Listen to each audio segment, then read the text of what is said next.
ریاستی حکومت کی جانب سے ضروری اعلان، راشن کارڈ کے بغیر عوام کو آروگیہ شری اسکیم سے استفادہ کی سہولت۔ حکومت ریاست میں آروگیہ شری کو اسپیشل اسکیم کے طور پر نافذ کرنے کا ارادہ رکھتی ہے۔ راشن کارڈ اور مالیاتی موقف کے تعلق کے بغیر تمام لوگوں کو اس اسکیم سے فائدہ پہنچانے کا فیصلہ کیا گیا۔ اس فیصلے کے مطابق استفادہ کنندگان کو راجیو آروگیہ شری کے نام سے نئے کارڈ جاری کرنے کا منصوبہ تیار کیا جا رہا ہے۔ اس پس منظر میں عہدیدار رہنمایانہ خطوط تیار کرنے میں مصروف ہو گئے ہیں۔ بوثوق ذرائع سے پتہ چلا کہ خانگی انشورنس کمپنیوں کی طرح ہر خاندان کو ایک یونٹ کے طور پر لیتے ہوئے ایک خصوصی نمبر دینے اور کارڈ جاری کرنے کا فیصلہ کیا گیا۔ حکومت نے پہلے ہی ریاست کے ہر شہری کا ڈیجیٹل ہیلتھ پروفائل تیار کرنے کا فیصلہ کیا ہے۔ ان تفصیلات کو آروگیہ شری کارڈ سے مربوط کر دیا جائے گا۔ یہ عمل 2 سے 3 ماہ میں شروع ہونے کا امکان ہے۔ اس وقت ریاست میں 90 لاکھ سے زیادہ سفید راشن کارڈز ہیں۔ دیگر میں سرکاری ملازمتیں بھی شامل ہیں۔ ان کے لیے بھی حکومت خصوصی ہیلتھ اسکیم پر عمل کرنے کا جائزہ لے رہی ہے، جس سے 90% سے زائد آبادی کو ہیلتھ اسکیم حاصل ہونے کا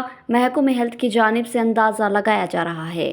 باقی دیگر کا احاطہ بھی کیا جائے گا اور راشن کارڈ سے اس لنک کو ختم کیا جاتا ہے تو کارڈز کی تعداد میں کمی ہونے کی امید کی جا رہی ہے۔ اگر اس طرح کوئی فیصلہ کیا جاتا ہے تو حکومت پر سالانہ 450 کروڑ روپے کا اضافی مالی بوجھ عائد ہوگا۔ حکومت آروگیہ شری اسکیم کے تحت فی الحال 1670 امراض کا علاج کر رہی ہے۔ اس میں مزید 100 امراض کو شامل کرنے کا فیصلہ کیا گیا۔ حکومت نے آروگیہ شری اسکیم کے تحت علاج کی حد کو 5 لاکھ سے بڑھا کر 10 لاکھ روپے کرنے کا فیصلہ کیا۔ اس کے علاوہ پیکیج کی قیمتوں پر بھی نظر ثانی کرنے کا جائزہ لیا جا رہا ہے۔